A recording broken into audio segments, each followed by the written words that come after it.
Alors, sans plus tarder, je vais donner la parole à David Boyd, un ancien doyen académique de l'Institut biblique du Québec. Alors, bienvenue, David. Je te laisse te présenter et vraiment bienvenue et merci d'être là avec nous aujourd'hui. Merci Nathalie. Et comme vous voyez, ancien, c'est peut-être assez vrai, hein, avec une barbe blanche. J'ai commencé mon ministère au Québec dans les années 70. Je suis diplômé du Collège biblique Peterborough en 77 et je suis venu directement à Québec pour étudier le français et j'ai travaillé comme pasteur de l'église à Gaspé pendant quelques années et j'ai continué comme professeur à l'Institut biblique à Québec dans le temps. Euh, et ensuite, j'ai un peu voyagé. Donc, j'ai été doyen académique du Collège biblique à Peterborough pendant une dizaine d'années, président du Collège biblique d'Israël à Jérusalem pendant 6 ans et directeur de nos missionnaires canadiens pentecôtistes à travers l'Europe et l'Ouest d'Asie et au Moyen-Orient pour une autre dizaine d'années après cela. Et je continue à temps partiel avec IBQ, mais aussi je suis professeur à notre séminaire à Lviv, en Ukraine, et j'y étais au mois de novembre pour enseigner un cours. Je suis président du conseil d'administration de ce séminaire. On avait 1000 étudiants avant la guerre et avant le temps de la pandémie. Donc, c'est moins maintenant à cause de ces deux choses, mais quand même, c'est l'école la plus grande et plus forte en Europe parmi les évangéliques et j'ai le privilège de continuer là. Donc, en grandissant, j'étais dans l'église anglicaine. J'ai une connaissance, expérience dans des églises traditionnelles et avec mon travail, même comme doyen d'un collège pentecôtiste, j'ai quand même travaillé avec mes frères et sœurs dans d'autres collèges, de d'autres confessions. J'ai beaucoup d'expérience et beaucoup d'appréciation pour ces frères et sœurs. Euh, Bien que nous ne sommes pas tous d'accord sur tous les sujets, quand même, on reconnaît que le Seigneur est à l'œuvre parmi nous. Et je suis vraiment content parce que même avec tout ce qu'on fait, ce n'est pas assez. On doit travailler ensemble pour rejoindre le monde. Donc, j'ai une grande appréciation de mes frères et sœurs et je vous dis une chose. Quand je suis dans ma voiture, je passe une église et je dis une petite prière. Seigneur, je ne sais pas qu'est-ce qui se passe là aujourd'hui ou quoi, mais bénis-les. Et comme ça, je veux voir que le Seigneur agisse dans plusieurs contextes. Donc ça, c'est un peu mon arrière-plan. Je suis marié. Ça fait presque 49 ans que je suis marié, 4 enfants, 11 petits-enfants et euh, un arrière-petit-enfant. Donc, les cheveux blancs, ça fait partie de qui je suis. Pour donner le contexte, donc, Nathalie va partager le PowerPoint que j'ai et comme ça, à la fin de notre session ce soir, vous aurez l'occasion de le télécharger dans votre ordinateur et faites ce que vous voulez avec.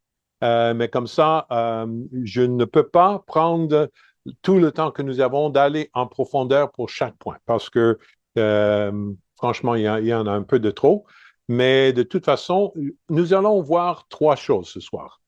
D'abord, euh, comme contexte général, euh, c'est le mouvement pentecôtiste.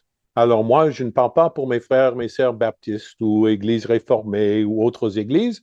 Ils peuvent se parler pour eux-mêmes, mais nous travaillons dans le contexte du mouvement pentecôtiste. Alors là, c'est un peu le contexte d'où je suis et qu'est-ce que je vais partager ce soir. Deuxième chose, c'est que comme pentecôtiste, nous avons une forte appréciation pour la parole de Dieu. Donc, c'est la parole de Dieu qui décide et ce n'est pas simplement mon opinion ou les mouvements politiques ou autres qui dictent quoi on doit faire ou pas faire, ainsi de suite.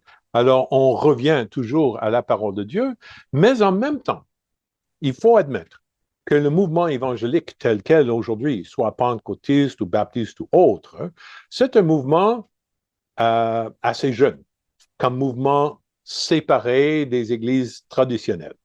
Donc, comme ça, même ceux qui remontent à la réforme, les luthériens ou les calvinistes de l'Église réformée, ainsi de suite, ben, ça, c'est aussi que 5 siècles. Donc, on sait que le christianisme, ça déjà 2000 ans que nous sommes là comme église globale, et nous faisons partie de cela, mais nous avons du bagage. On a un historique, on a des traditions, on a des opinions, et parfois, ces choses traînent avec nous siècle après siècle, et parfois, il faut poser la question, mais qu'est-ce que la Bible dit vraiment? Donc, on va faire un peu de ça ce soir dans ce contexte. Donc, les 3 choses que nous allons étudier ou voir un peu, c'est dans le contexte du mouvement pentecôtiste. Quel est le rôle des femmes dans le ministère, dans le mouvement pentecôtiste depuis son début, il y a à peu près 120 ans? Donc, on va voir ça. Nous allons voir, deuxièmement, des exemples des femmes dans le ministère, dans le contexte biblique lui-même. Donc, quelles sont les personnes, qu'est-ce qu'elles ont fait, d'autres choses. Nous allons voir un peu de cela. Et ensuite, nous allons discuter les 2 versets. OK? Les 2 fameux versets qui sont toujours les questions qu'on nous pose, mais la Bible dit. Alors, nous allons garder ça jusqu'à la toute fin. Alors, ne quittez pas, hein, parce que nous allons revenir à cela. Et c'est important, comme je dis, dans le contexte pentecôtiste, la Bible nous parle et nous donne les règles et le contexte de tout ce qu'on fait dans l'Église, et on veut être fidèle à la parole de Dieu. Pas nécessairement fidèle aux opinions des hommes, mais à la parole de Dieu elle-même. Donc, on commence. Le rôle historique des femmes, ça c'est le 3e déjà. Des femmes dans le mouvement des Assemblées de la Pentecôte. La suivante, s'il vous plaît. Donc, dans ce contexte, il faut dire que le mouvement pentecôtiste se trouve dans la prophétique de la Bible. Donc, avec ce texte, Actes chapitre 2, versets 16-18, on voit que ce mouvement d'aujourd'hui, contemporain, c'est un accomplissement de cette prophétie dont Pierre a mentionné dès le début, le jour de la Pentecôte, et aussi de nos jours. Alors, mais c'est ici qui a été dit par le prophète Joël. Dans les derniers jours, dit Dieu, je répandrai de mon esprit sur toute chair. Vos fils et vos filles prophétiseront. Vos jeunes gens auront des visions, vos vieillards auront des songes. Oui, sur mes serviteurs et sur mes servantes, dans ces jours-là, je répandrai mon esprit et ils prophétiseront. Donc, première chose, pour les églises qui rejettent les dons de l'esprit, alors tout ça, c'est un peu un non-sens. C'est seulement une record historique de qu'est-ce qui s'est passé le jour de la Pentecôte, mais avec le Nouveau Testament complété et écrit, là, on n'a plus besoin des dons de l'esprit, le parler en langue, la prophétie, ainsi de suite. Et il rejette toutes ces choses de 1 Corinthiens, chapitre 12, comme du passé. Alors, si quelqu'un, ce soir, se trouve dans ce camp-là, alors on vous aime, mais il faut dire que ça, ce n'est pas le contexte pentecôtiste. Alors, ça, c'est une autre discussion qu'on peut faire, mais dans notre contexte, le fait que Dieu répand son esprit sur les hommes et les femmes, les serviteurs et les servantes, et les deux vont prophétiser. Alors, ça, c'est clair dans le texte. Alors, si nous croyons que nous sommes dans les derniers jours et ce réveil fait partie des derniers jours, alors ça fait partie de notre cœur. Alors, le mouvement pentecôtiste, c'est toujours vu comme un mouvement des derniers temps avant que le Seigneur ne revienne. Donc, là, Dieu fait tout pour être certain que le message de l'Évangile se répande dans tout le monde et comme ça, les filles et les fils, les serviteurs, les servantes vont prophétiser. Et dans tous les textes et les prédications de début du mouvement pentecôtiste, ce texte a été cité, recité, souligné et répété. Donc, c'est vraiment au cœur de ce que nous sommes. Quand on parle des femmes au sein du mouvement pentecôtiste au Canada, la première personne qui a reçu le don des langues ou le baptême dans le Saint-Esprit, c'était Ellen Hebden à Toronto. Alors, d'après toutes les histoires que nous avons, c'est la première personne, le premier Canadien ou Canadienne qui a reçu le baptême dans le Saint-Esprit. Et elle a fondé une mission qui est devenue une église avec son mari. Les deux ont prêché dans cette église-là. Elle était rédactrice d'un journal qui a été The Promise. Et comme ça, elle était vraiment de renommée. Quand les assemblées de la Pentecôte ont été formées, d'abord, nous faisions partie du mouvement des États-Unis et ensuite, nous avons formé notre première ou propre église ici au Canada. Dès le début, dès le tout début, on avait des femmes qui faisaient du ministère. Point. Il n'y avait pas de discussion, il n'y avait pas de débat, il n'y avait pas de vote. Il y avait simplement le fait que Dieu qui choisit, qui donne les dons, qui équipe, qui oint, il a fait tout ça pour les hommes et les femmes également, dès le départ. Et c'est une chose intéressante parce que les églises évangéliques qui ont rejeté le mouvement pentecôtiste il y a un siècle, et parfois qui nous ont traités comme un secte, non chrétien, ainsi de suite, ils nous ont rejetés pour trois choses, trois grandes choses.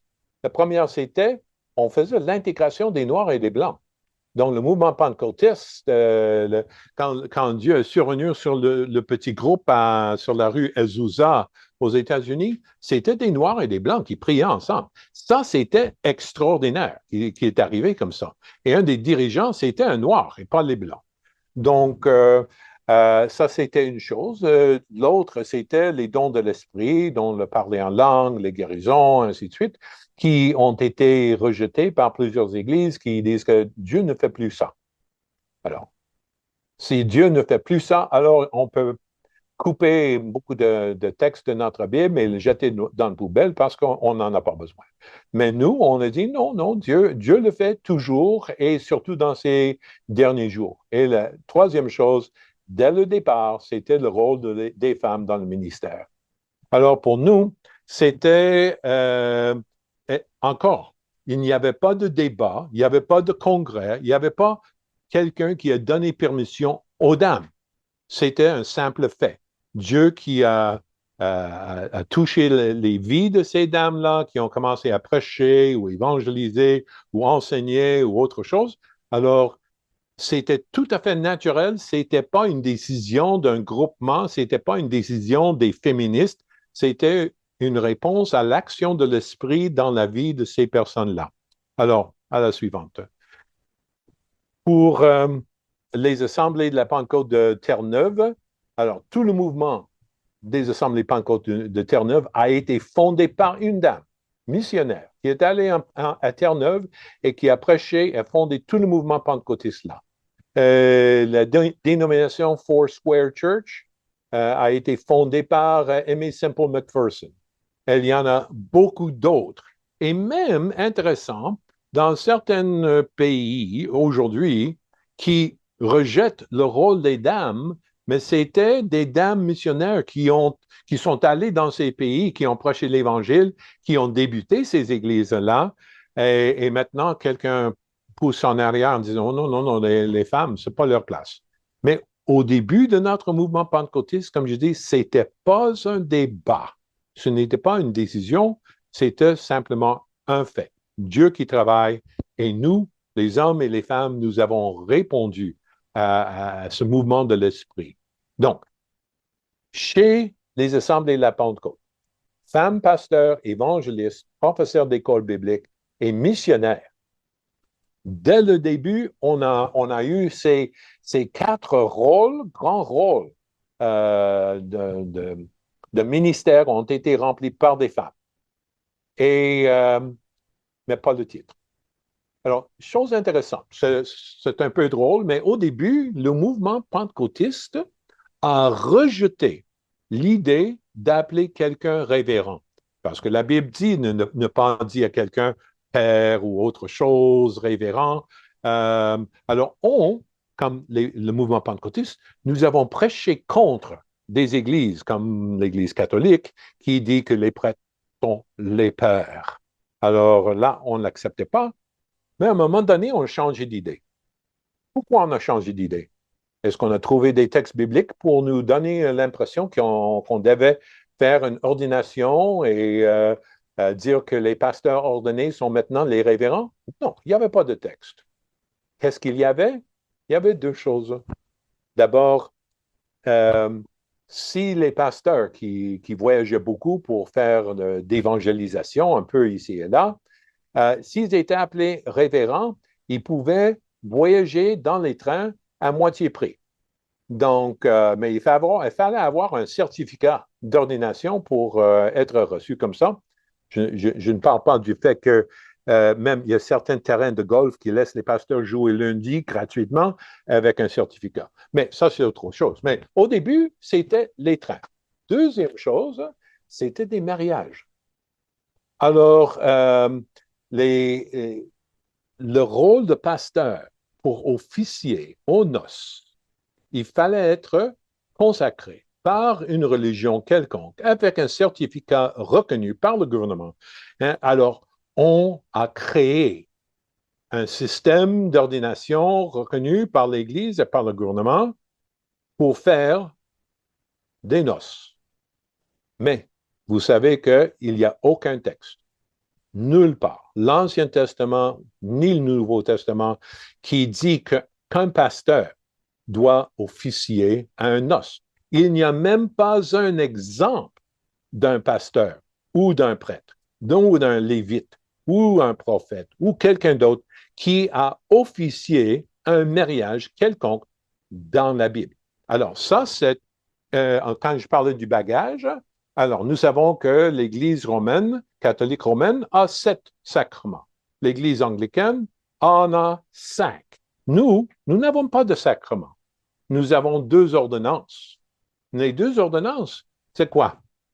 Baptême d'eau et le Saint-Seine. Nous n'avons pas de sacrement de mariage. Alors, il n'y a aucun commandement qui dit au pasteur de faire des mariages. Alors, on a créé un système à l'intérieur de l'Église et on a donné le droit aux hommes d'officier au mariage. On permettait des femmes pasteurs, évangélistes, professeurs et missionnaires, mais elles ne pouvaient pas faire des mariages. Alors là, je dis, c'est une hypocrisie. En fait, il n'y a pas d'autre mot pour ça. Donc, on s'est donné des droits à faire des choses que la Bible n'a jamais demandées et on a exclu les autres parce qu'elles étaient des femmes. Alors, ça, ce n'était pas une réaction au début. C'est quelque chose qui est venu par la suite quand on a commencé d'ajouter des traditions non pentecôtistes et non bibliques à notre pratique pastorale. Donc, pour moi, quand on parle de la réalité, de qu'est-ce qu'on permettait, alors, les femmes faisaient tout. Je vous raconte une courte chose. J'étais anciennement le directeur adjoint des missions intérieures des APDC du Canada à travers tout le pays.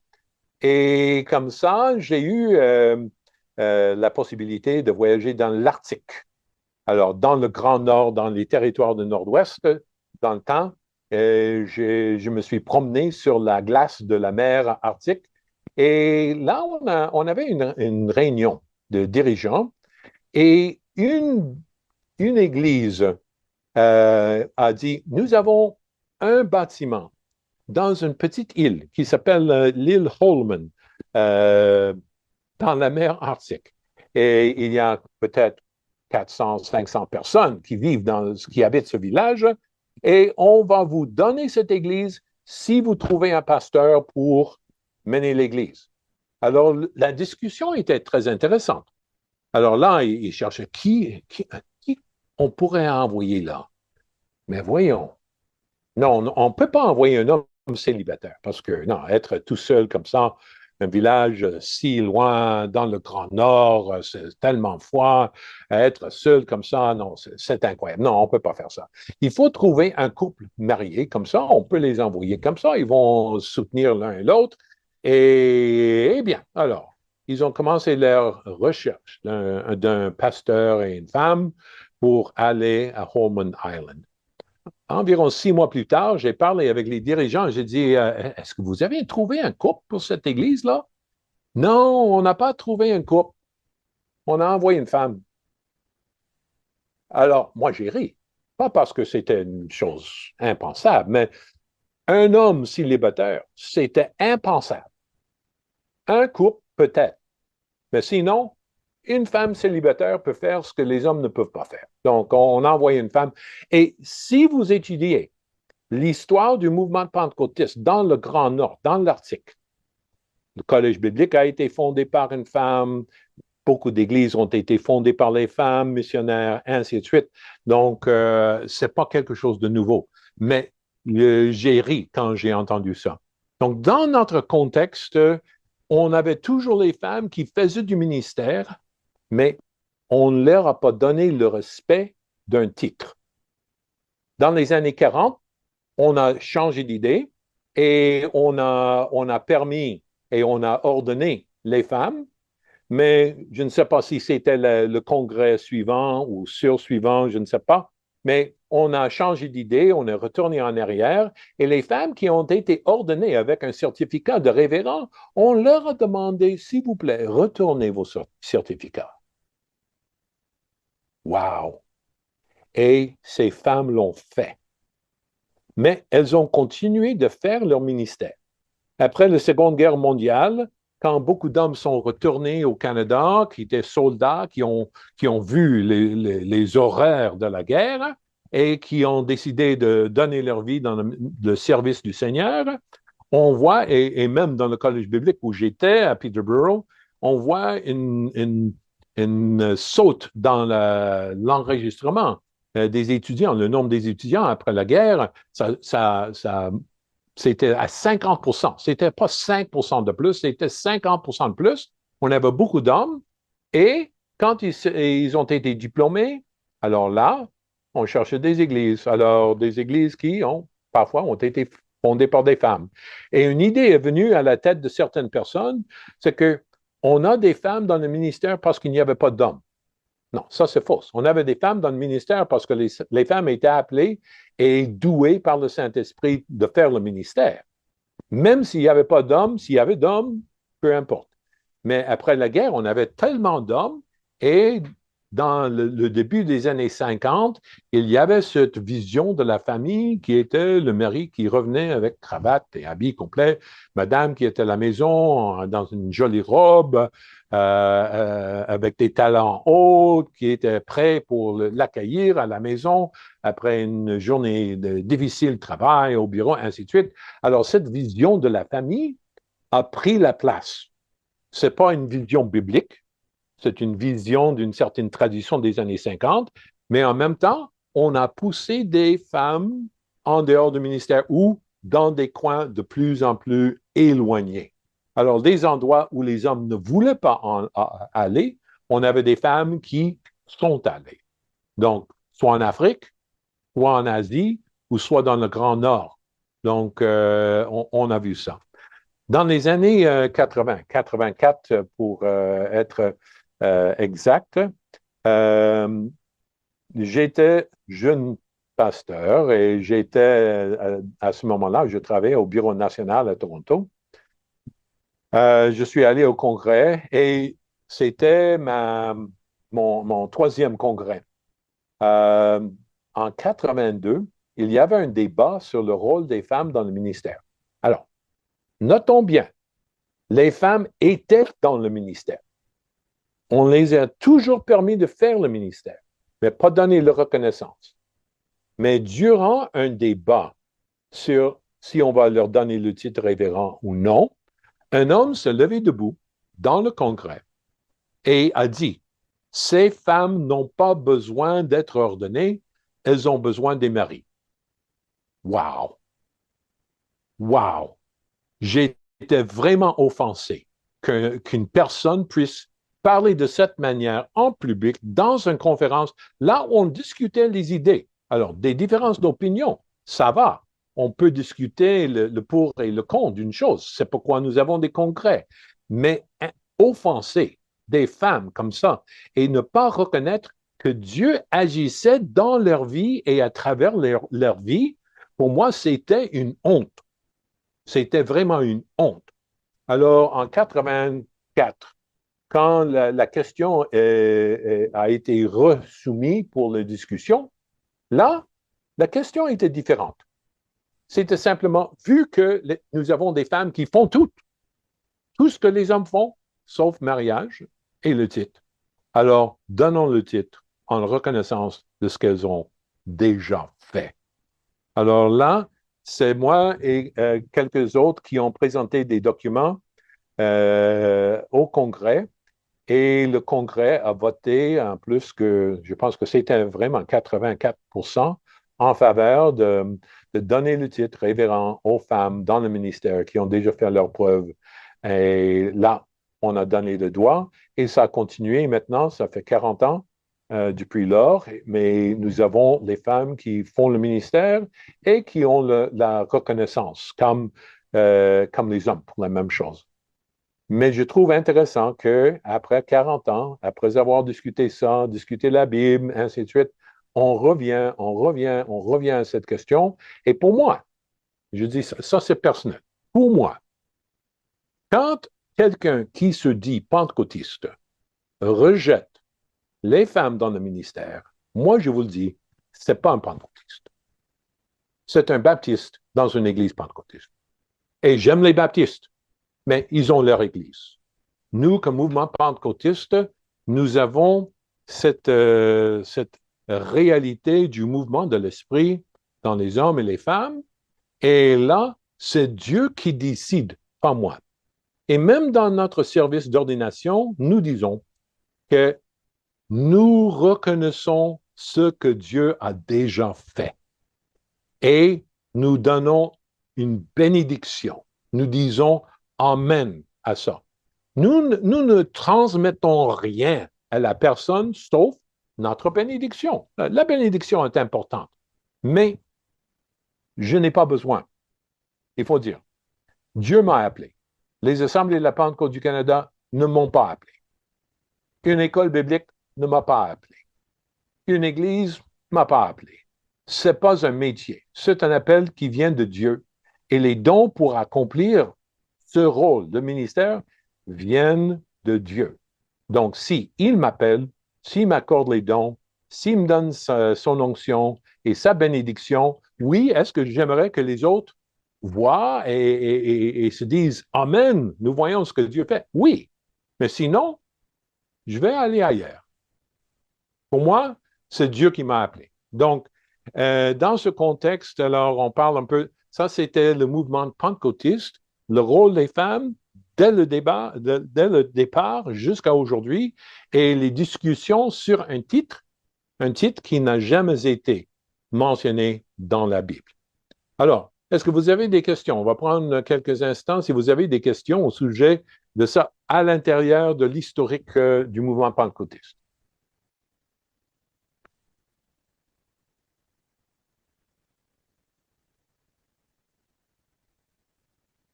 Ah, OK, je vois M. Fortin. Oui, c'est vrai que c'est frustrant. Moi, ça me frustre tellement d'entendre ça. C'est de la ségrégation, comme on dit. Mais là encore, aujourd'hui, sur ce que vous dites là, On sait qu'on a l'appel, et qu'on a été baptisé du Saint-Esprit, puis tout ça. Même chez les hommes, euh, parfois, on leur refuse euh, le titre aussi de pasteur, vous savez, également. Mhm. Et ça amène des frustrations. Mais c'est ça. En tout cas, je sais il y a des règles là, qui sont là, puis qu'il faut respecter là, la formation, puis tout ça. C'est ça. On nous dit que Jésus, les apôtres étaient 3 ans avec Jésus. C'est une forme de collège qu'il y avait. Oui, c'est vrai. Mais en tout cas, c'est juste une petite remarque. Oui, et on va aller discuter certains textes tantôt. Donc là, on va vraiment lutter un peu avec le texte pour voir qu'est-ce que ça dit en profondeur. Et c'est important. Mais en même temps, dans le contexte pentecôtiste, c'est une chose qu'il faut savoir. Le mouvement chez les pentecôtistes de reconnaître les femmes dans le ministère, ce n'est pas un mouvement politique, philosophique, féministe. C'était une réponse dans la vie des personnes qui ont été touchées par Dieu et qui leur a demandé de faire quoi que ce soit. Partagez avec votre mari, avec votre épouse, votre voisin, votre voisine, votre copain de travail, à l'école, peu importe. Là, c'est Dieu qui agissait dans nos vies et on répondait, on partageait. C'était chose naturelle. Donc, il faut dire que nous avions des pasteurs, des évangélistes, des femmes professeurs et des femmes missionnaires avant que les femmes ont reçu le droit de vote au Canada. Environ une quinzaine d'années avant. Donc, on voit que ce mouvement de pentecôtiste, ce n'est pas une réaction au féminisme que nous avons transporté dans l'Église. Non, c'est un mouvement de l'esprit qui a touché les hommes et les femmes. J'ai mentionné dans le petit mot que j'ai donné, j'ai rencontré personnellement pasteur David Yonggi Cho et on a parlé face à face. Et quand il m'a dit, dans sa culture à lui, les femmes sont toujours pas de position égale avec des hommes. Les femmes sont plutôt des servantes des hommes dans leur société. Et il dit, vous autres, vous dites que vous avez une société égalitaire. Il dit, mais je ne vois pas ça dans l'Église. Il dit, dans mon Église, 60% de mes pasteurs et de mes diacres, des leaders des groupes d'études bibliques, des petits groupes maison, 60% sont des dames. Et lui a une Église de 100 000 personnes. Alors, il dit, vous gaspillez main-d'œuvre, vous gaspillez les ressources divines que Dieu a données à travers les femmes parce que vous ne permettez pas les femmes de jouir des dons de Dieu dans leur vie et de remplir les rôles selon l'appel de Dieu dans leur vie. Donc, j'ai trouvé ça vraiment intéressant que notre culture qui se dit égalitaire, on a toujours ce pushback qui arrive dans certains contextes religieux, tandis que pour lui, c'était l'inverse. Donc, j'ai trouvé ça intéressant. D'autres commentaires ou questions?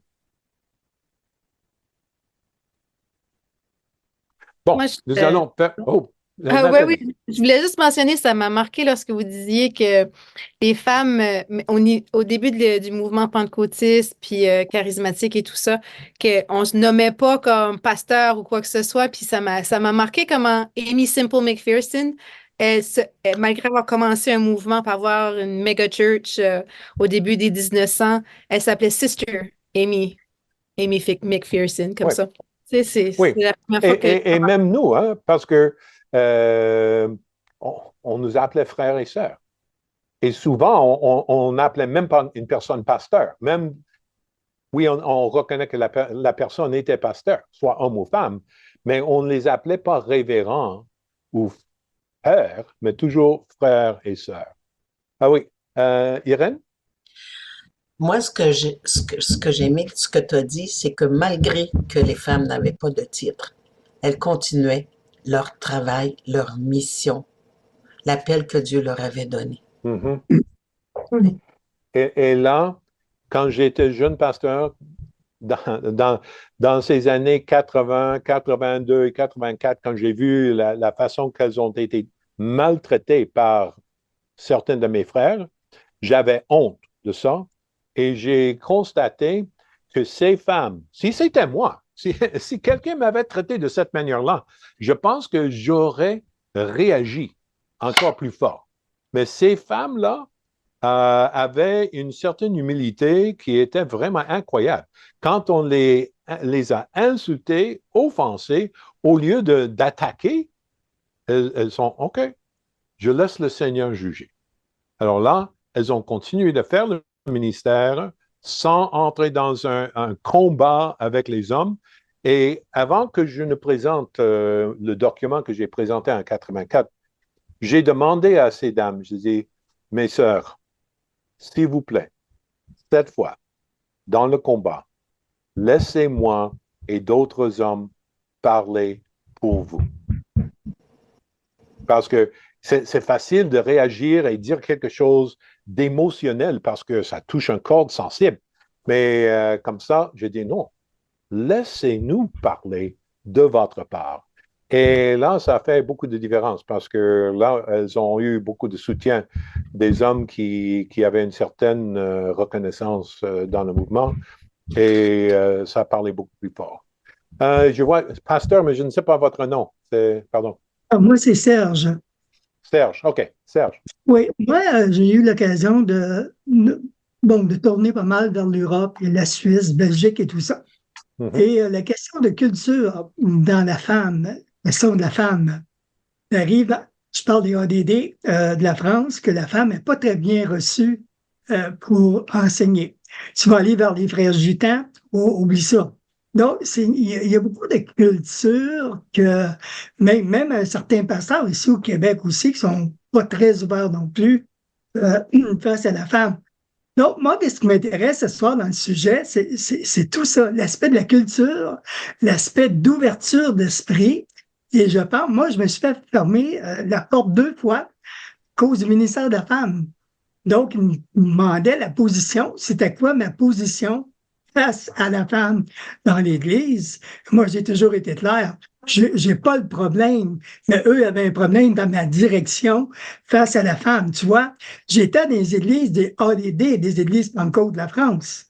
C'est fort quand même comme position, là. Et les femmes, c'était à l'école du dimanche. That's it. Ma femme, même dans une grande église, le dimanche matin, pas question. Ils ont fait une faveur. Ça faisait 5 ans qu'il n'y avait pas une femme qui prêchait. Ils ont donné l'occasion. C'est épouvantable. Donc, c'est des appels qui sont sur nos vies. Et comme tu dis si bien, c'est refusé. En tout cas, c'est un bon partage. J'aime bien. J'ai habité l'Europe pendant 8 ans et demi et j'ai donné des conférences en France pour les pasteurs, et ainsi de suite. Et j'ai trouvé ça intéressant que la plus grande question qu'on me posait dans une conférence des pasteurs, c'était question est-ce que les femmes doivent être voilées? Quoi? Il y a un seul verset dans la Bible et ça, c'est la première question que vous avez pour moi? Alors là, il faut dire qu'il y a une certaine déséquilibre dans la façon de voir le monde qu'ils avaient là. Donc, je reconnais que la culture, parce qu'il y a une culture publique et il y a une culture religieuse. Alors là, on peut poser la question, est-ce que la culture religieuse de certains mouvements pentecôtistes européens a été plus formée par l'Église traditionnelle de laquelle ils se sont sortis? Donc, l'Église romaine n'a que des prêtres qui sont des hommes. Alors, est-ce que ça reste à l'esprit et pour être reconnu comme une vraie Église, seulement les hommes peuvent être pasteurs? Alors, c'est une question de culture et là, oui, il y a quelques versets qu'on va discuter, mais je pense que ce n'est pas la question simplement de la culture aux alentours. Parfois, ils disent que nous avons accepté le mouvement féministe. Non, on prédate le mouvement féministe accepté au Canada. Et on fait ça à cause du mouvement de l'esprit et pas à cause d'un mouvement politique. Donc, mais j'ai expérimenté ça, j'ai prêché en Italie, j'y étais au mois de novembre encore, et j'ai rencontré, j'ai prêché dans une église italienne, et après, quand je mangeais avec le pasteur et sa femme, j'ai constaté que le pasteur, c'était l'homme en avant, mais le vrai pasteur, c'était sa femme. Chose qui n'était pas permise par le groupe, mais la réalité, les questions qui ont été posées, les gestes, et même, je la regardais durant le service, elle donnait les petites indications à son mari quoi faire. Je dis, je sais qui est le vrai pasteur dans cette église-là. Tété, vous avez une question? Je vois votre main. Oui. Au fait, ce n'est pas une question. Je voulais juste bénir le Seigneur pour ce soir parce que le sujet est tellement intéressant et cette liberté et l'ouverture d'esprit que nous, les femmes, qu'on pouvait avoir à Québec, d'être libres de servir le Seigneur, ça, là, ça vient me chercher. Je suis très bénie et je voulais vous remercier vraiment, vraiment pour le sujet. Il est très intéressant et j'ai hâte. J'ai hâte vraiment de continuer dans ce qu'on fait et puis de découvrir encore plus tant que femme pour être impliquée dans les ministères. Je suis vraiment bénie et je vous remercie infiniment. Merci, ma sœur. Et aussi, c'est moi qui vous remercie, hein, parce que les femmes dans le ministère, la semaine qui vient, ça va être une femme pasteur qui va prêcher dans mon église ici, et j'ai hâte à écouter ce qu'elle va m'apporter, parce que je veux entendre la voix de Dieu qui vient d'après elle. Donc, on va passer au deuxième sujet, on va faire ça assez vite. Là, question de rôle des femmes dans le ministère et le leadership dans la Bible. Donc là, non, on n'est pas rendu à ce point-là, Nathalie. Il faut... oh oui, non, tu as raison. Donc, je donne des exemples. La première chose, c'est Genèse 1 et 28 que j'ai mentionné, c'est que le rôle de surintendance du monde, c'était donné à l'homme et à la femme. Alors, c'est intéressant que les hommes disent que le rôle de la femme, c'était, bon, rester à la cuisine, être enceinte, s'occuper des bébés, ainsi de suite, et les hommes vont diriger le monde. Là, ce n'est pas le cas dans le premier chapitre de la Bible. Le commandement d'être fécond et de multiplier et de remplir la terre est donné à l'homme et la femme. Et le commandement de s'occuper et de prendre la surintendance de ce monde qui appartient à Dieu a été donné à l'homme et la femme. Les verbes sont tous au pluriel et pas au singulier. Donc, il faut dire, avant la chute, c'était là. Le plan de Dieu, c'est que les hommes et les femmes travaillent ensemble pour s'occuper de ce monde que Dieu nous a donné. Donc, là, ensuite, je prends des exemples. Alors, vous voyez beaucoup de noms comme Myriam, Déborah, Hulda, Anne, les 4 filles de Philippe, qui étaient des prophétesses. Alors, être prophète ou prophétesse, ce n'est pas un emploi.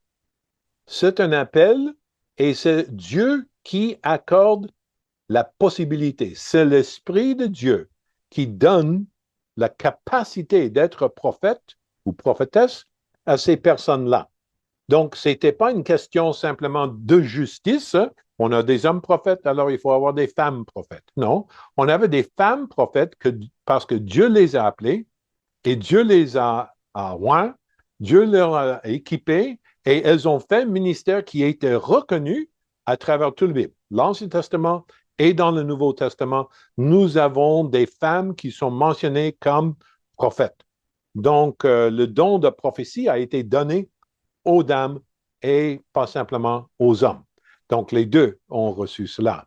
J'ai fait une petite mention, là, on revient un instant. Le livre Ecclésiaste, en hébreu, ça s'appelle Kohelet. Kohelet, ça signifie prédicatrice ou présidente de l'Assemblée. Kahal, ou Kohel, c'est une assemblée.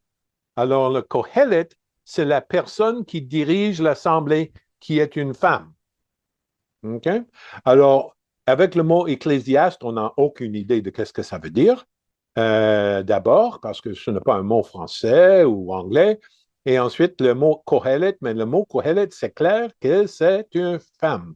Donc, ça porte des questions intéressantes si vous voulez faire des études des textes sapientiaux de l'Ancien Testament. Mais c'est clair. Alors là, on continue. D'autres exemples, comme Kyria, deuxième épître de Jean, a été écrit à une femme, Kyria.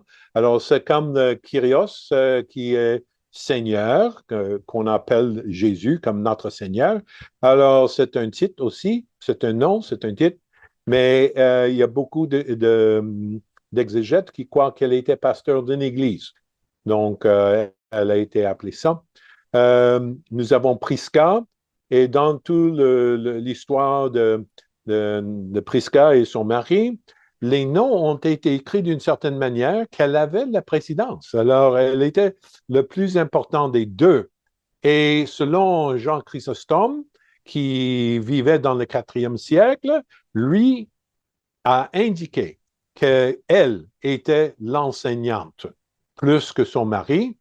Et selon sa lecture de la Bible, selon il est un des pères de l'Église, ainsi de suite. Donc, je trouve ça intéressant.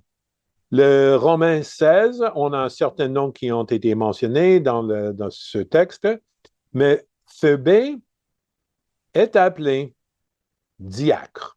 Alors, chose intéressante, quand vous avez un logiciel et vous tapez sur le mot en grec, ça veut dire que c'est un nom féminin ou non, ce n'est pas au féminin. C'est le mot est au masculin, mais il ne peut pas accepter ça parce que le mot peut être un titre, mais ça peut être aussi un adjectif qui décrit l'action, quelqu'un qui sert les autres, qui fait le service. Alors, dans plusieurs traductions de la Bible, Phébé est appelée la servante de l'Église. Elle fait le service de l'Église. Mais si c'était l'adjectif au féminin, oui, ça pourrait être ça. Mais elle a eu le titre de diacre qui était au masculin, qui a été donné aux hommes et aux femmes comme titre d'un office de l'Église. Donc, comme Actes chapitre 6, elle a le rôle de diacre. Chose amusante chez les pentecôtistes. Nous avons des pasteurs, des femmes pasteurs dès le début, mais on n'avait pas de femmes diacres. Même après qu'on a donné l'ordination des femmes, il fallait faire un autre débat sur le fait, est-ce qu'on peut avoir des femmes qui sont diacres dans l'Église? Et j'ai trouvé ça vraiment drôle. Mais Jean Chrysostome indique clairement que c'était... je m'excuse. Ici, c'est diacre et pas diaconesse dans ce texte. Donc, suivante. Alors là, c'est vraiment la question, hein, parce que on peut parler du fait que Jésus avait 12 apôtres. Mais apôtres, rappelons que le titre de ces hommes étaient plutôt des étudiants. Donc, en hébreu, on les appelle les talmidim. OK? Là, ils n'étaient pas les shlichim, les apôtres, mais les talmidim qui étaient les disciples. Les disciples de Jésus étaient les étudiants de Jésus. Alors, il y avait un corps de 12 qui étaient des hommes, mais il y avait une 120aine qui suivaient à peu près tout le temps. Et là, il y avait beaucoup de femmes et il y avait des femmes qui ont payé pour les voyages de Jésus et des disciples de leur propre poche, parce qu'elles étaient des femmes d'affaires assez puissantes qui avaient leur propre argent. Donc, Jésus était soutenu par des femmes de cette manière-là. Donc, mais dans ce texte ici, quand vous lisez dans la Bible, ça va peut-être dire Junion. Junion. Et on pose la question, mais est-ce que c'est un nom d'un homme ou d'une femme? Alors, quand on lit le grec, les textes les plus anciens grecs que nous avons de la Bible, qui n'ont pas été écrits sur le papyrus, mais les textes qui ont été écrits sur le cuir, ont été écrits en majuscules. On les appelle les unciales. Et ils ont été écrits en majuscules et il n'y avait pas d'accent. Alors, en grec, il y a des accents, il y a aussi des marques pour respirer. Est-ce que c'est O ou est-ce que c'est O? Alors, on a ces marques et ces accents. En français, est-ce que vous savez l'accent circonflexe? D'où vient l'accent circonflexe en français? Quelqu'un peut me dire ça très vite? Monsieur Fortin, l'accent circonflexe. Oh non, pas vous, hein? Quelqu'un d'autre veut tenter une réponse à ça. Des résidus de S, comme Oui. hospital. OK? Alors, c'était avant un S et on a pris le S du mot et on l'a écrit sur la lettre comme accent, mais on ne le prononçait pas. Donc, c'est devenu un accent circonflexe. L'accent circonflexe dans le grec peut être aussi comme un S qui était là. Donc, le nom d'une femme, Junia, est contrasté avec le nom d'un homme, Junias. Mais les deux, quand ils sont écrits dans un certain contexte, dans un certain usage, dans une phrase, les deux sont écrits Junian. Sauf, pour l'homme, il y a un circonflexe. Le circonflexe qui, c'était anciennement un S qu'on met maintenant sur la lettre A, et là, ça fait la différence. Pourtant, dans les manuscrits les plus anciens, nous n'avons pas d'accent. Des accents ont été ajoutés par la suite, par les rédacteurs, quand ils ont pris les textes et employé des majuscules et des minuscules, et ensuite les accents pour aider les gens. Mais ça, c'est quelque chose qui est arrivé pas 2 siècles après Jésus-Christ, mais 1000 ans après Jésus-Christ, qui ont été ajoutés par la suite. Donc, ce qui est intéressant, c'est que si vous lisez la traduction de Jean Chrysostome, donc je fais une référence ici, Jean Chrysostome dit clairement que Junia était une femme.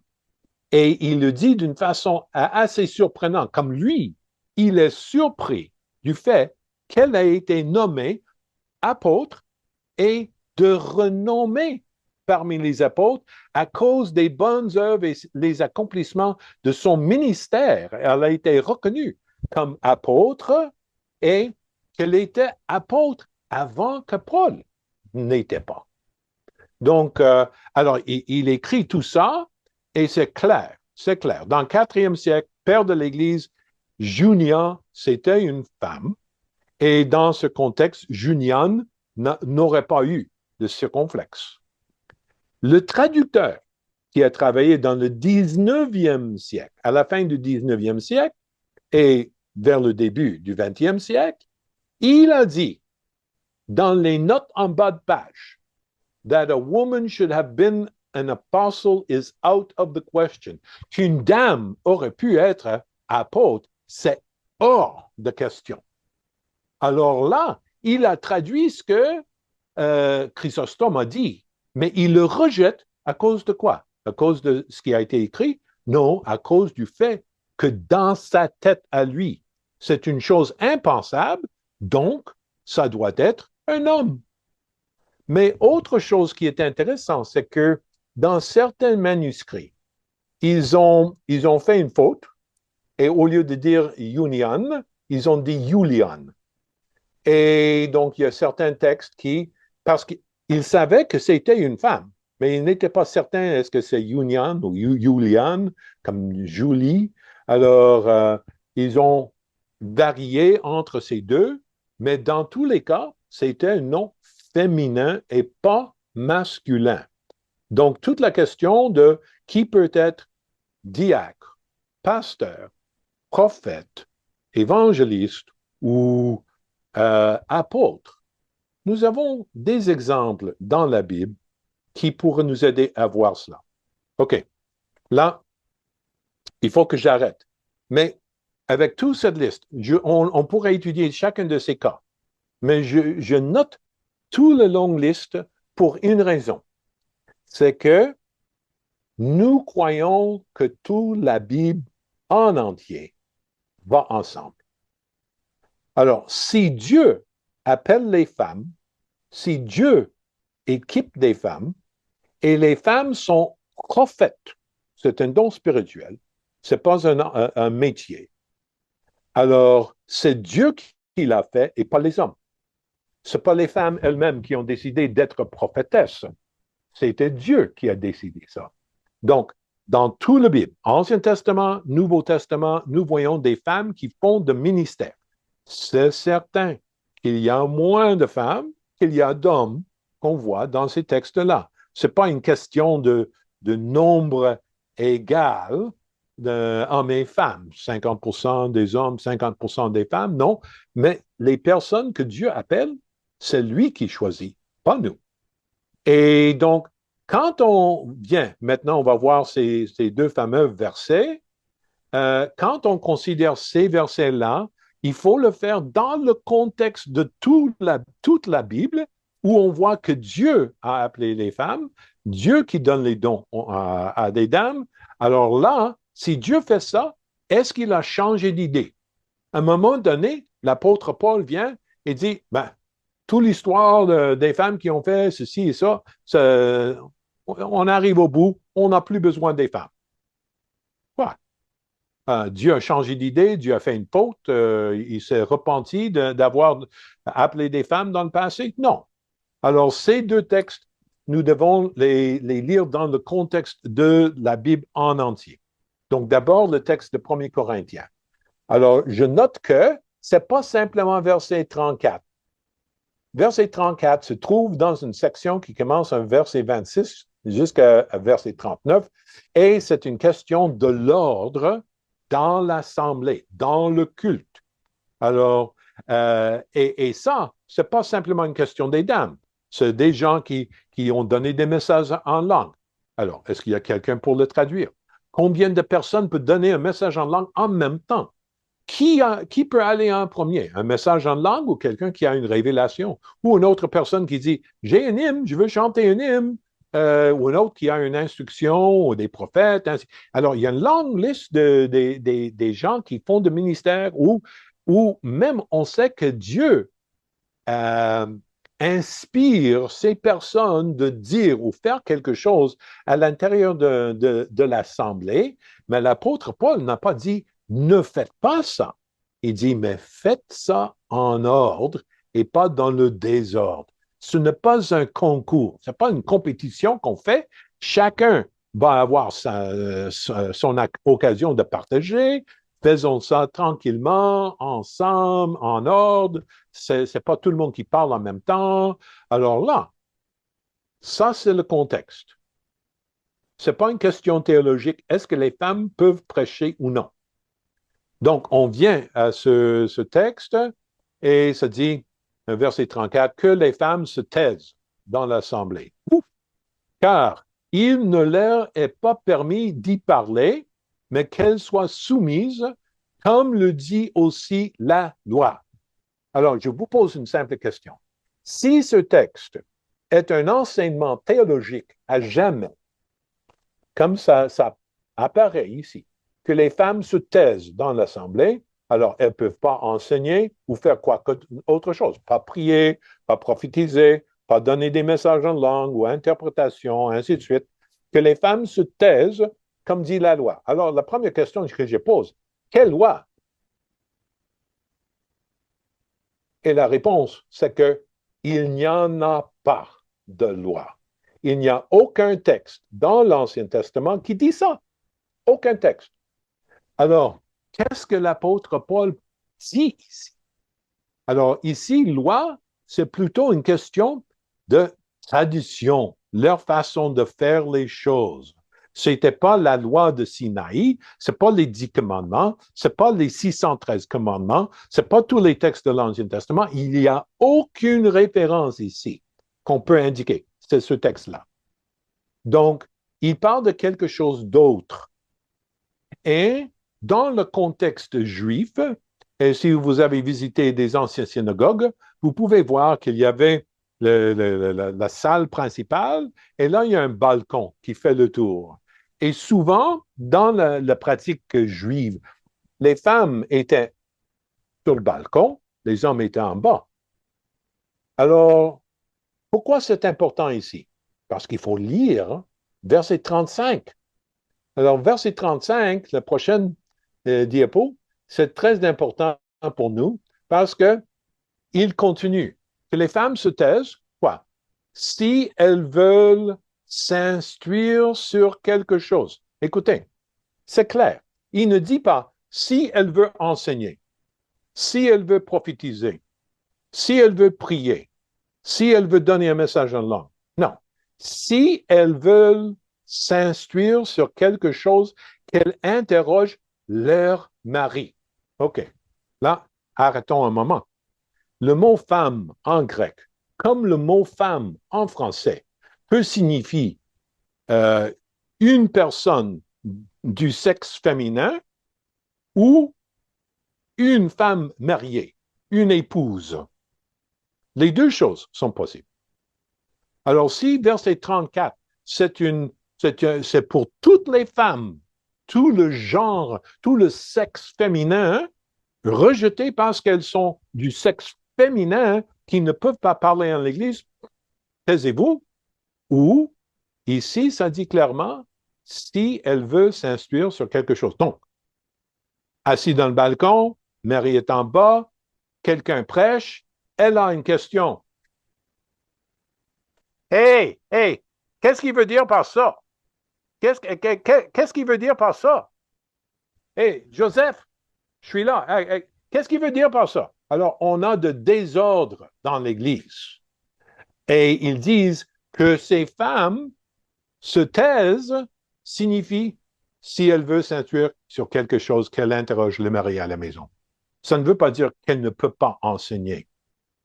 Donc, ce texte est assez clair et la façon que c'est traduit en anglais, qui a un peu moins, quand on dit une woman, une femme, ça c'est différent qu'une woman, un wife.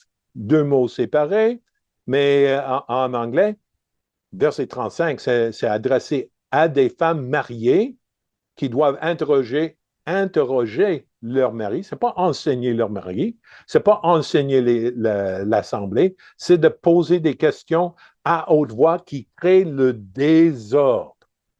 Alors, tout ce texte dans le texte de désordre. Alors, comme j'ai mentionné, la loi, c'est une tradition, ce n'est pas un commandement. Et s'instruire, ce n'est pas vouloir instruire les autres, mais pour s'instruire, pour avoir la réponse à leurs questions. Et donc, dans ce texte, je pense qu'on peut continuer la prochaine. Là, on voit que... non, OK. On arrête pour un instant. Le dernier verset, le verset 39, que je ne l'ai pas écrit ici, c'est que Paul répète qu'il faut chercher la prophétie. Rappelons que dans chapitre 11, il parle des femmes qui prient et prophétisent dans l'assemblée. Et dans chapitre 14, il dit « cherchez à prophétiser ». Alors, c'est pour les hommes et les femmes.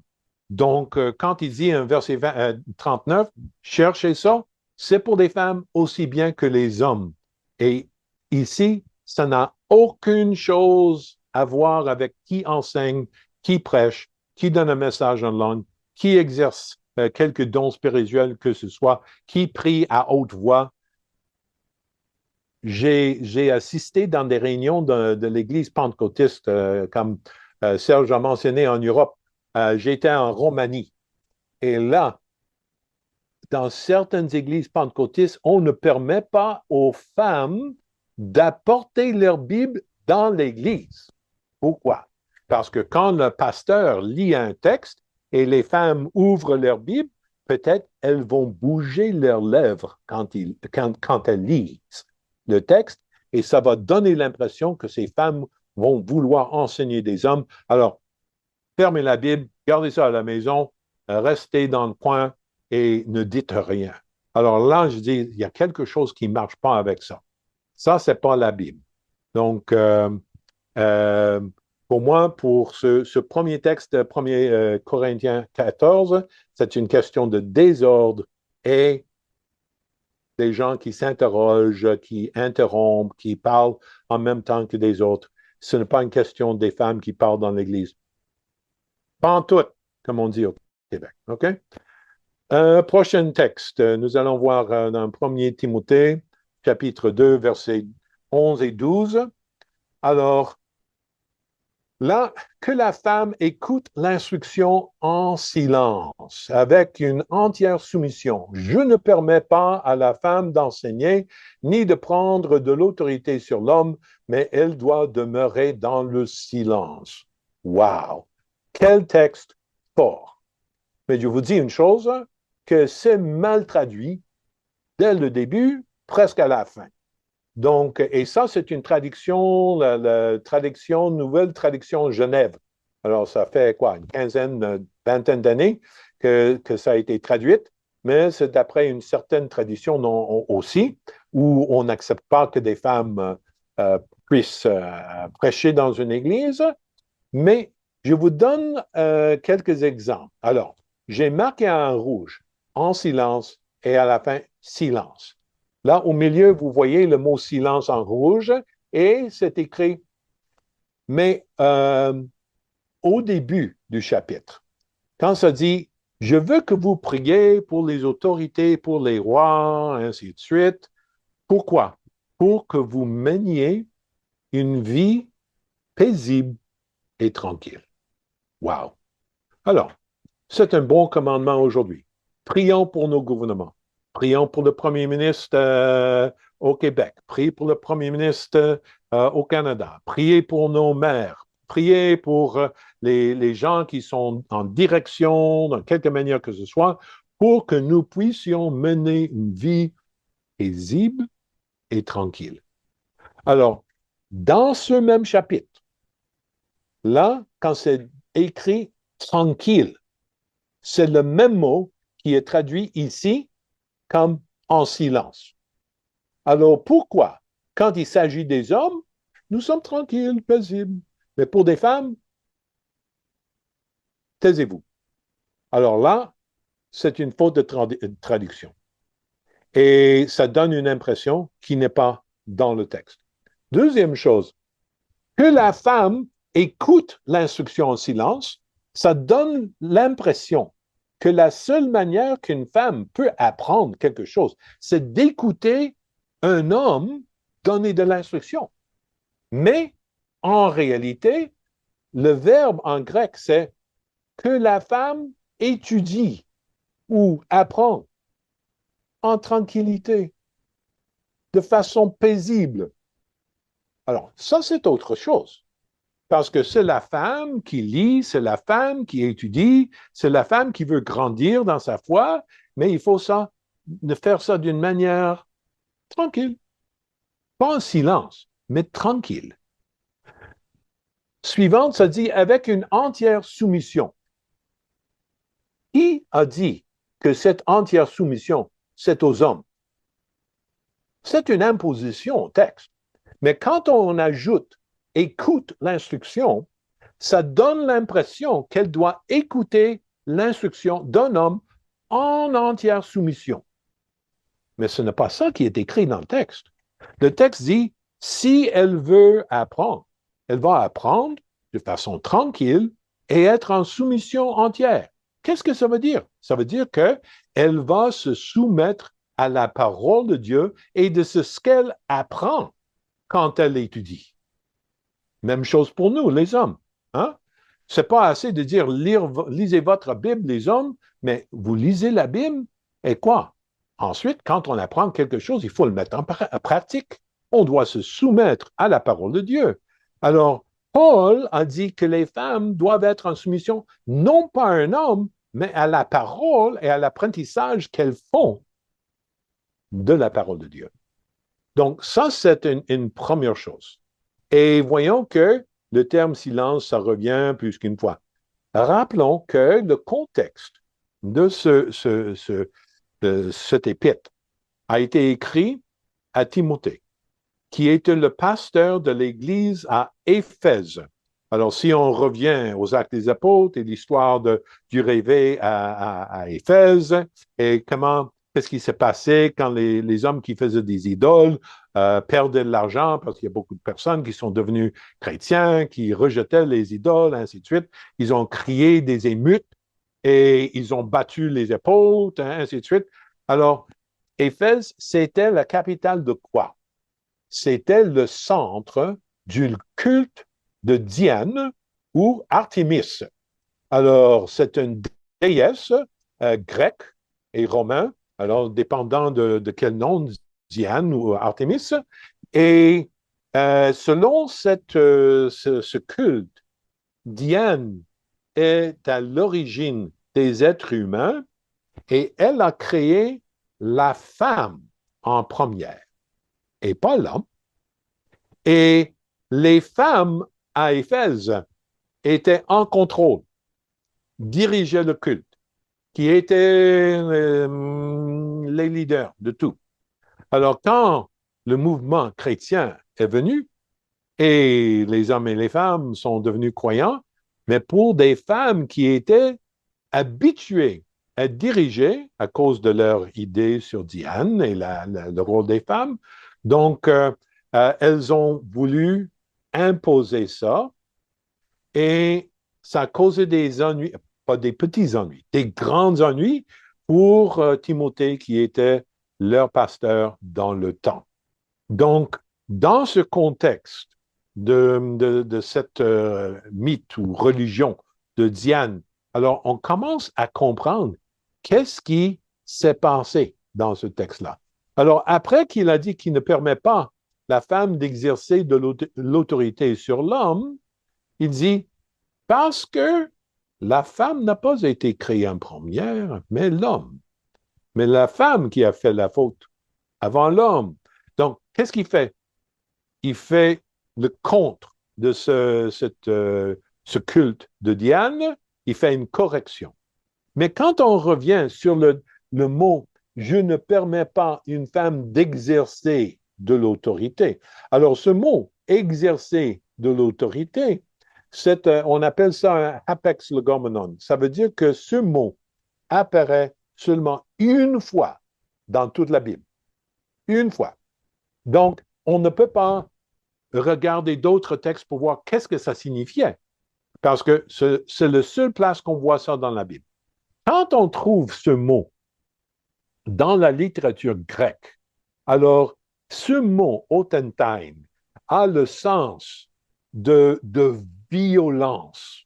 Ce n'est pas simplement exercer de l'autorité, parce qu'une personne en autorité, soit un pasteur ou un politicien ou le maire ou d'autres, tout le monde exerce une certaine autorité qu'ils ont.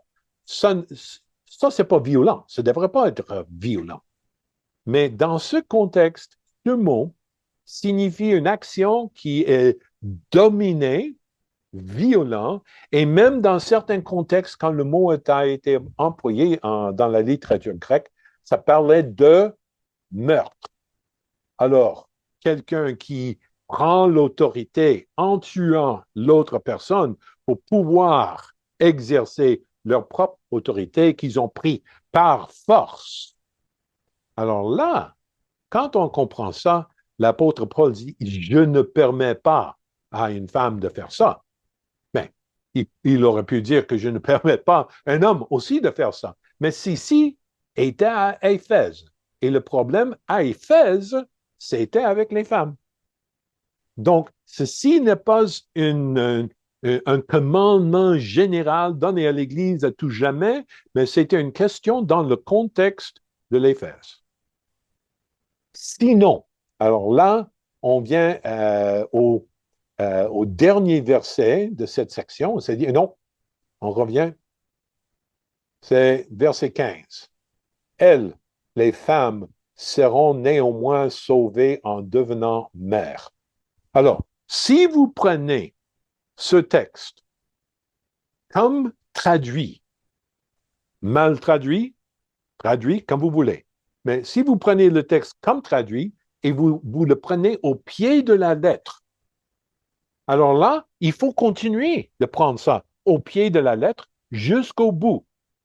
Alors, quand il dit que les femmes seront néanmoins sauvées en devenant mères, ça veut dire que les petites filles qui meurent, les femmes célibataires sans enfants, les femmes mariées qui n'ont pas eu la possibilité d'avoir des enfants, qui n'ont pas eu la bénédiction d'avoir des enfants, qui, pour une raison ou d'une autre, n'ont pas eu des enfants, vont à l'enfer. Mais on sait que ça, franchement, c'est stupide. Mais si ça, c'est stupide, la façon qu'on traite versets 11 et 12, c'est aussi stupide, parce que c'est de rejeter le contexte dans lequel ce texte a été donné, de mal traduire quelques mots, ajouter des choses qui ne sont pas dans le texte originel et donner l'impression que tout doit se faire par des hommes. C'est pas dans le texte. Donc, moi, j'accepte ce que ce texte m'enseigne. C'est que les femmes, dans le mouvement chrétien, les femmes ont le droit et sont encouragées d'étudier. Dans d'autres religions, non. Mais ici, chez les chrétiens, oui, que les femmes étudient, que les femmes apprennent des choses. Mais faites ça en tranquillité. Faites ça en paix, les uns avec les autres. Étudions ensemble. Pas crier ou chioler les autres, mais apprenez en tranquillité. Et quand vous apprenez quelque chose, soumettez-vous à la chose que vous venez d'apprendre, même si ça va à l'encontre des traditions que vous avez vécues toute votre vie. Alors, pour les femmes à Éphèse, ça veut dire, waouh, il faut se soumettre à la parole de Dieu et pas à l'enseignement de Diane. On n'a pas ajouté Jésus à Diane. Jésus, pas Diane. Jésus sans Diane. Jésus, c'est la vérité, pas Diane. Donc là, ça veut dire que c'est beaucoup de travail pour des femmes. Alors, on revient à ce texte de verset 15. Qu'est-ce qu'il veut dire par cela? Parce que même quand il parle que la faute est entrée par les femmes, il n'a pas dit, parce que Paul a écrit beaucoup de façon théologique sur le péché originel, et il blâme toujours Adam, jamais Ève. Adam a fait entrer le péché dans le monde. Par un homme, le péché est entré. Et par un homme et son péché, la mort pour tous les êtres humains. Et la réponse, c'est un second Adam, un second homme, c'est Jésus qui vient, qui meurt pour tout le monde et qui défait ce que Adam a fait. Alors, quand on parle de façon théologique, c'est Adam qui a le blâme et pas sa femme. Mais ici, il parle de ça plus précisément parce qu'il doit traiter la question d'Artémis, de Diane. Alors là, oui, l'homme a été créé en premier, pas la femme. Et ensuite, c'est la femme qui a pris le pas pour manger de ce fameuse pomme, et ainsi de suite. Alors là, il fait une correction contre la doctrine et la mythologie de Diane. Et il ne fait pas une déclaration théologique que les femmes sont sauvées en donnant naissance au bébé. Les femmes ont été rachetées de la manière que les hommes. Alors, Adam qui fait entrer le péché, le deuxième Adam, c'est quoi? C'est Jésus, sa mort sur le croix, défait tout le reste, et maintenant, l'apôtre Paul parle de Marie, de mère de Jésus, la mère. Donc, en donnant naissance à Jésus, qui donne la délivrance au monde, c'est un rachat des femmes qu'elle fait. Alors, ce n'est pas une question de salut personnel individuel, c'est une question de redonner du respect à toutes les femmes, de la même manière que Jésus a donné ça pour les êtres humains en tout. Donc, ici, on voit clairement que ce texte ne dit pas qu'une femme ne peut pas enseigner, qu'elle doit rester en silence. Le mot silence, c'est seulement une mauvaise traduction si ça doit être silence, alors mettez-la dans tous les autres versets où le mot se trouve, s'il vous plaît. Sinon, vous êtes hypocrite. Alors, fin de compte, qui a traduit ces textes-là sont des hommes qui ont traduit ces textes-là. Et les hommes qui ont une certaine tradition. Et là, moi, je dis, ils n'étaient pas capables de laisser à côté leur tradition pour arriver au bon sens de ce texte-là. Donc, j'espère que ça vous aide. Alors, est-ce que vous avez des questions? Là, je sais que je suis allé un peu plus long. Nathalie, je m'excuse, mais je veux donner l'occasion des gens de demander des précisions ou intervenir comme vous voulez.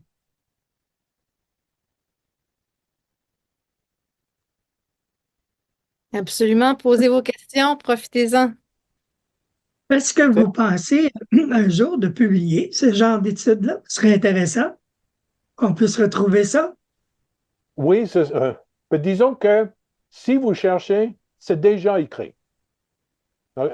C'est pas moi qui a créé toutes ces idées. Hein. Je suis voleur. Hein. J'ai pris ça de plusieurs sources différentes, mais c'est déjà écrit.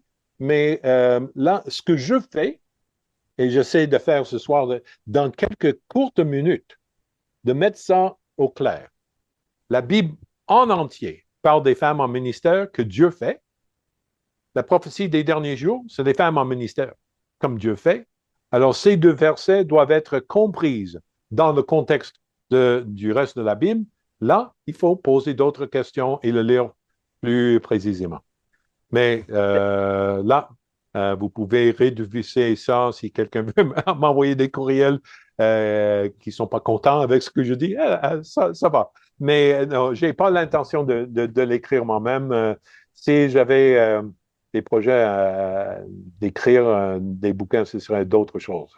Mais je vois Irène, vous avez votre main? Oui, parce que si on pense aussi que dans la généalogie de Jésus, là, il y a 4 femmes. Hein?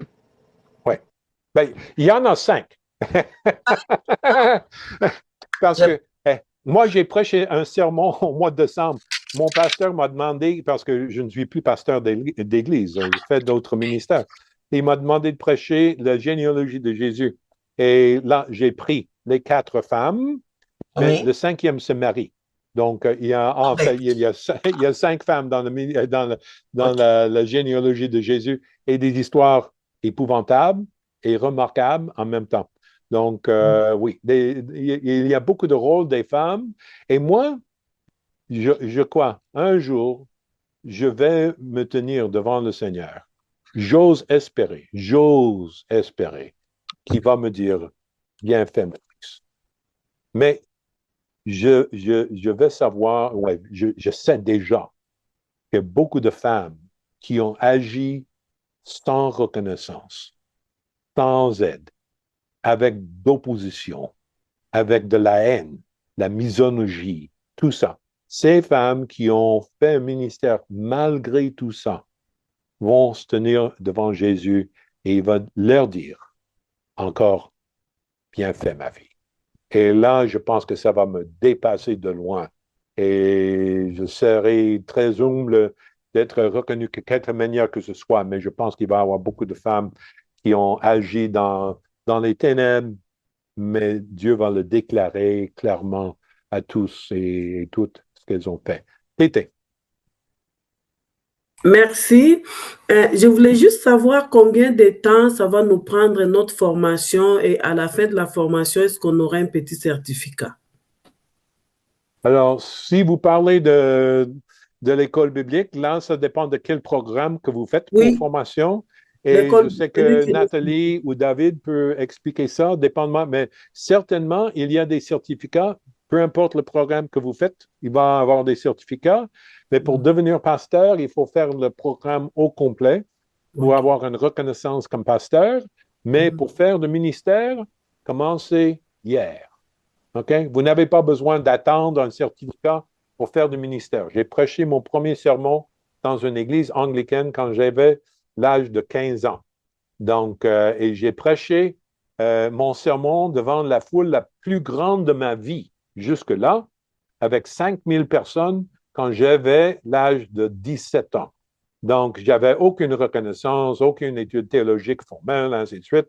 Et je n'ose même pas penser qu'est-ce que j'aurais dit hein, dans le temps, je ne sais pas. Mais faites le ministère que vous avez, obéissez à Dieu, et là, on continue de faire de la formation, on grandit. Moi, je continue d'apprendre, hein, puisque j'ai une barbe blanche, ça ne veut pas dire que j'ai tout appris. Donc, j'ai beaucoup à apprendre toujours, et je continue de vivre, apprendre, et j'espère devenir un peu plus comme Jésus de jour en jour. Et en passant, je vais rester, moi, j'ai l'habitude de rester à la fin de la chapelle pour répondre à des questions s'il y a des gens qui sont intéressés à étudier à l'IBQ ou qui ont des questions par rapport à leur cours. Je reste après le conférencier. Irène? Oh, ça, c'est une thumbs up. OK, ça va. Autre question? Est-ce que j'ai expliqué assez clairement ces deux versets? Oui? Oui, Non, moi, c'est pas de tomates. oui, je trouve que c'est très approfondi. Mhm. C'est très intéressant, tout le contexte tout ça, là, tout ça se tient. Puis c'est vraiment formidable. Parce que moi, là, je suis vraiment béni par votre enseignement. Puis merci encore. Merci. OK, merci.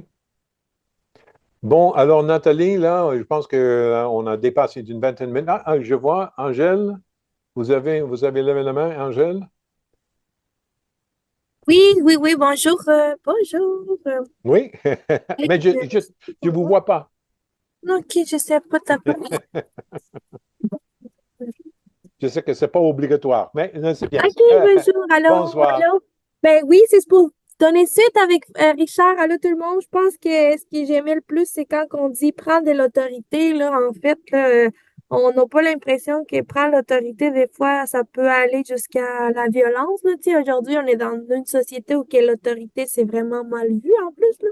Fait que, tu sais, c'est ça. Faut que je pense que c'est bien de ça a comme débloqué beaucoup de choses.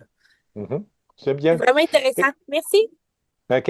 Et je sais que, comme moi, euh, dans une église où j'étais membre, parce que même si je fais de ministère un peu partout dans le monde, je suis membre d'une église et d'habitude, je ne fais pas service comme diacre parce que je ne veux pas créer des conflits avec un pasteur, que quelqu'un qui est aussi pasteur et diacre en même temps. Mais on m'a demandé, et le pasteur m'a demandé, s'il vous plaît, priez, j'ai besoin d'aide. Et là, je me suis assisté aux réunions du conseil d'administration de l'Église où des hommes du conseil voulaient prendre l'autorité du pasteur par force et voulaient le mettre à la porte. Un pasteur qui a été appelé par quoi? 98% de l'Assemblée ont voté pour lui et 4-5 hommes voulaient le chasser de l'Église. Là. C'était vraiment une tentative violente de prendre l'autorité qui n'était pas la leur et de chasser le pasteur. Là, je me suis tenu avec le pasteur et je l'ai appuyé et je me suis mis contre ce mouvement de certains membres du conseil. Et en fin de compte, ils ont tous quitté l'Église. Je dis, gloire à Dieu. Mais ce n'est pas simplement une question des femmes qui peuvent prendre l'autorité avec violence. J'ai vu des hommes qui font exactement la même chose et l'apôtre Paul rejette tout ça, mais dans le contexte de Timothée, c'est un contexte de Diane et avec des femmes. Mais dans d'autres contextes, c'est avec des hommes, hein, on a le même problème, mais de l'autre direction. Ben, Donc, ça me fait penser à qu'aujourd'hui, on appelle ça comme, tu sais, les gens, ils appellent ça l'harcèlement, mais l'harcèlement, c'est juste de répéter toujours la même action. Donc, si je te dis que t'es pas bon, puis on te dit tout que t'es pas bon, ben, on est tout en train de t'harceler pour que tu, oui. Et ça va encore pire que ça, parce que cet harcèlement, c'est ce que j'ai vu des pasteurs qui ont été écrasés par des gens dans leur conseil d'administration qui les ont maltraités, malmenés, et de façon que ce n'était pas chrétien. Pas du tout. Leurs gestes n'étaient pas chrétiens. Donc là, je me pose la question toujours, Seigneur, garde mon cœur, garde ma vie, je veux avoir une bonne attitude envers les autres, envers les gens qui sont en autorité. Même si je ne suis pas d'accord avec quelqu'un, ça c'est mon pasteur, ou ça c'est mon surintendant, ou il faut avoir du respect, montrer du respect. Mais on voit ce contexte très clair, arraché comme arraché ou dominé avec l'autorité. Ouais, c'est autre chose. Mais merci, Angèle. Merci. OK. Nathalie, merci d'avoir superviser tout ça et nous aider ce soirée. Et pour mes amis d'IBQ, là, ceux et celles qui sont dans ma classe, j'ai hâte à ce qu'on peut continuer d'étudier ensemble. Et pour les autres qui sont pasteurs, qui font le ministère de quelque manière ou sont simplement membres de l'Assemblée qui font du ministère. Parce que nous faisons tous du ministère, pas simplement des gens avec les titres. Donc, faisons le ministère avec l'aide et l'onction et l'appel du Seigneur, les dons qu'il nous a donnés. Là, Dieu sera glorifié. Alors, merci à tous. Bonne soirée.